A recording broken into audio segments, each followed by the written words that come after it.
Assalamualaikum warahmatullahi wabarakatuh.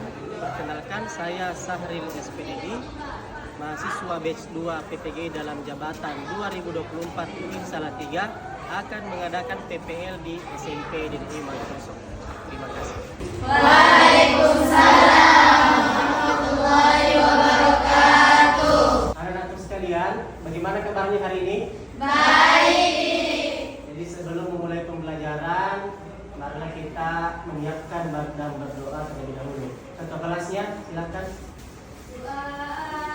Bismillahirrahmanirrahim. Allahumma inni as'aluka ilman nafi'an wa rizqan thayyiban wa amalan mutaqabbalan. Ya, sebelum memulai pembelajaran, saya akan mengecek siapa yang tidak hadir ya. Akila, Hadir. Pipi, Hadir. Kela, Hadir. Qurratu Ain, Hadir. Aulia. Hadir. Sebelum memulai pembelajaran, kita pendidikan dan wajib nasional. Silakan berdiri di tempatnya masing-masing.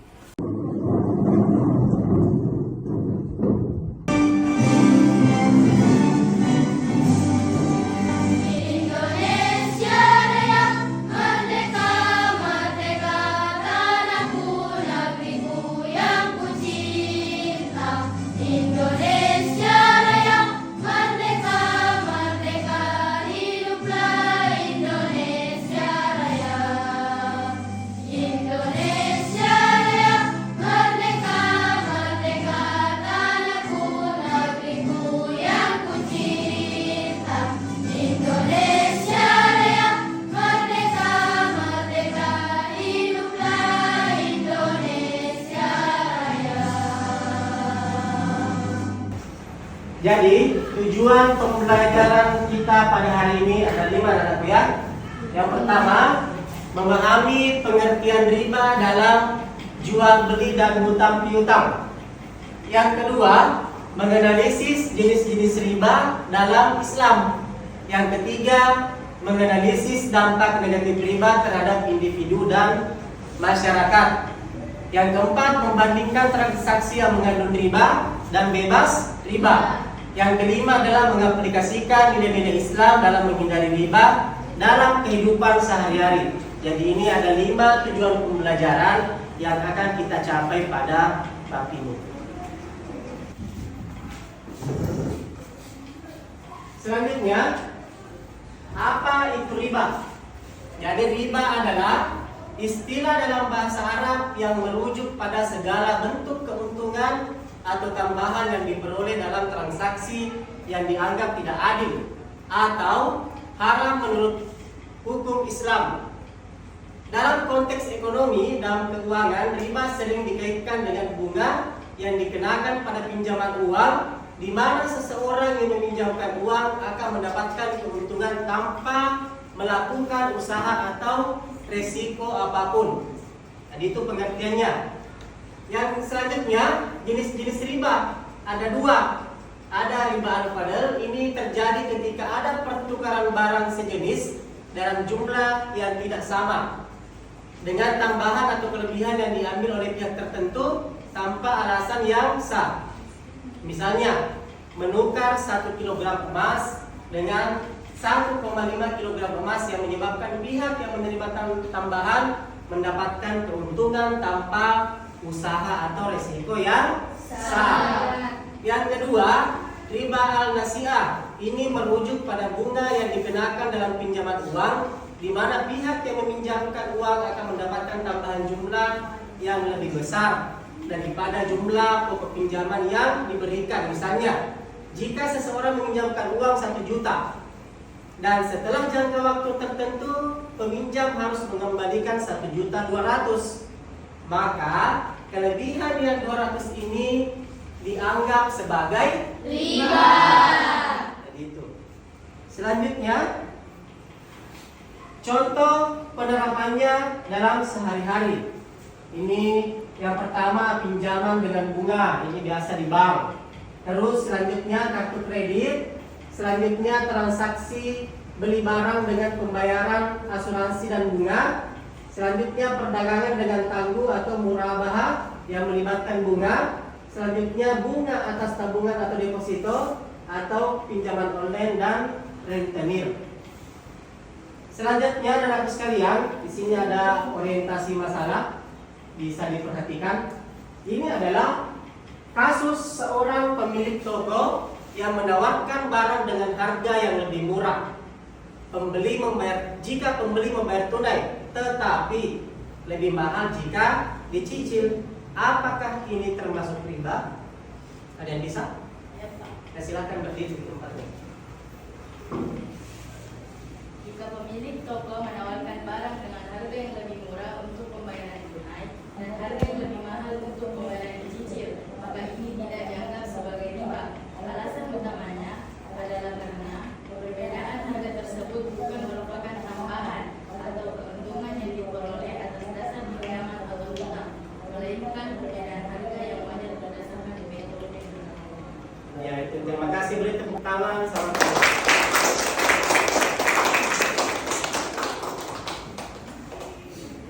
Selanjutnya, anak-anak sekalian,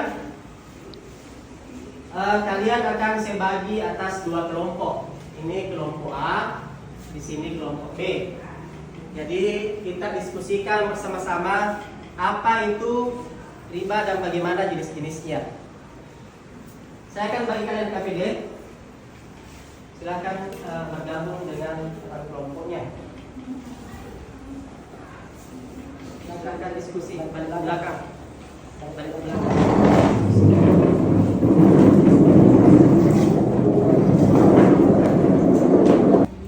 Dalam kelompok ini, kelompok ini terdiri dari atau tambahan keuntungan yang diambil oleh salah satu pihak sebagai hasil dari pinjaman uang. Oke, ya terus apa tadi? Dalam konteks ini, riba dianggap sebagai praktik yang merugikan. Yang main.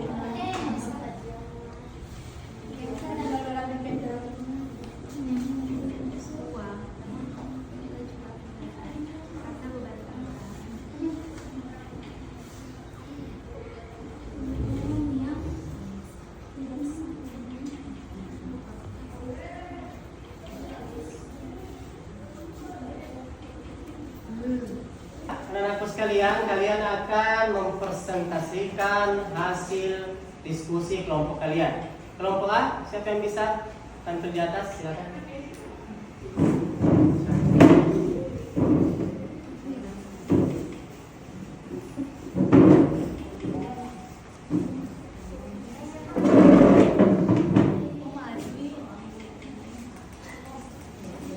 Assalamualaikum warahmatullahi wabarakatuh.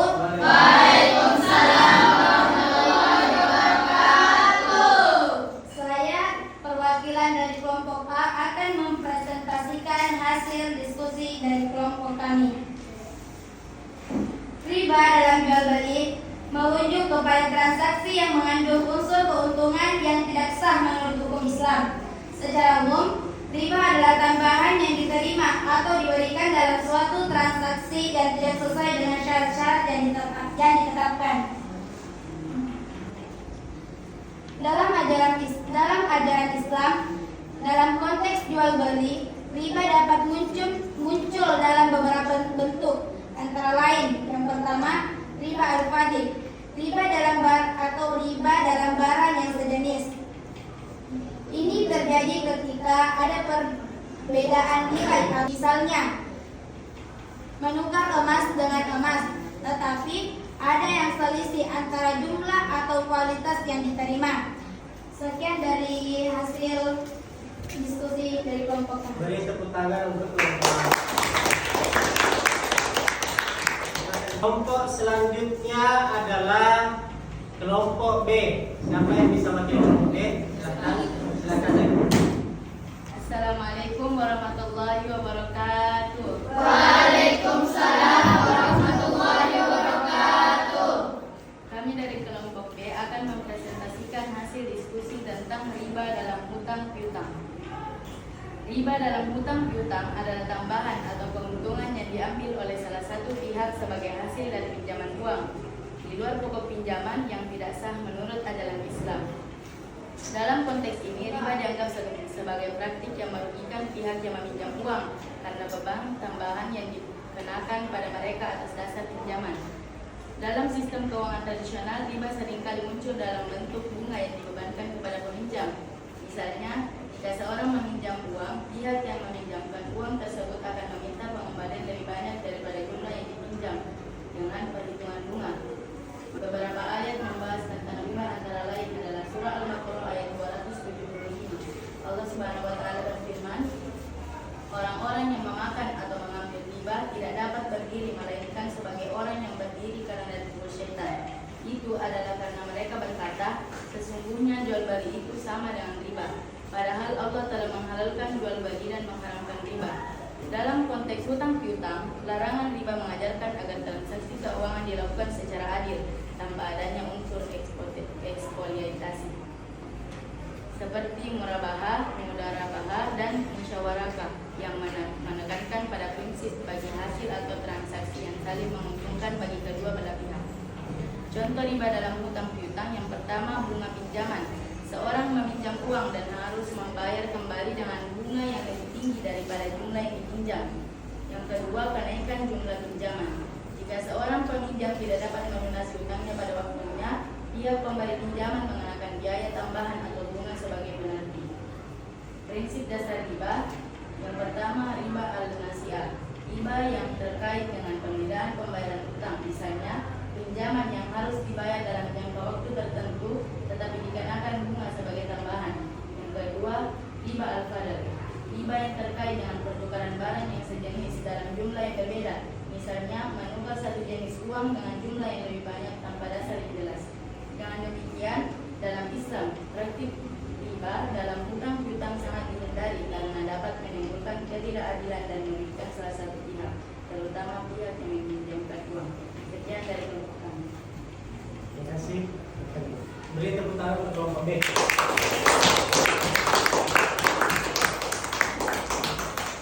Jadi anak-anakku sekalian, setelah kita belajar dan mendiskusikan tentang riba hari ini, apa yang kalian tahu tentang riba? Apa itu riba? Jadi riba adalah tadi istilah bahasa Arab yang merujuk pada segala bentuk keuntungan atau tambahan yang diperoleh dalam transaksi yang dianggap tidak adil atau haram menurut hukum Islam. Terus jenis-jenisnya ada dua. Ada riba dan ada riba al-nasi'ah. Terus penerapannya dalam kehidupan sehari-hari. Ada pinjaman dengan bunga, ada kartu kredit, ada transaksi beli barang dengan pembayaran angsuran dan bunga, ada perdagangan dengan tangguh atau murabahah, ada bunga atas tabungan, dan ada pinjaman online atau kredit. Jadi anak-anakku sekalian, setelah mempelajari riba tentang hari ini, apa perasaan kalian? Senang. Bagaimana perasaan kalian hari ini? Senang. Suka? Suka. Paham? Paham. Nah, mengapa kita penting dalam memahami konsep riba? Karena riba dapat merugikan orang Nah, lain dapat merugikan orang lain, dan apalagi Islam. dilarang oleh Islam. hukum Islam. Selanjutnya anakku sekalian, tugas saya kasih tugas kalian, silakan ditulis. Saya kasih tugas, kalian membuat artikel tentang dampak riba dalam masyarakat berdasarkan hasil diskusi tadi. Jadi buat artikel apa dampaknya riba yang kalian pelajari hari ini terhadap kehidupan di sekeliling kalian. Oke? Nah, selanjutnya untuk hari ini terima kasih anak-anakku sekalian. Sebelum kita menutup pembelajaran hari ini, kita berdoa terlebih dahulu. Silakan ketua kelasnya dipimpin doanya. Bismillah. Bismillahirrahmanirrahim. Allahumma salli afdalas salatin ala as'adi makhluqatika sayyidina Muhammadin wa ala alihi wa sahbihi wa sallim adada ma'lumatika wa min ghafala an zikril ghafilun. Terima kasih. Assalamualaikum warahmatullahi wabarakatuh. Waalaikumsalam.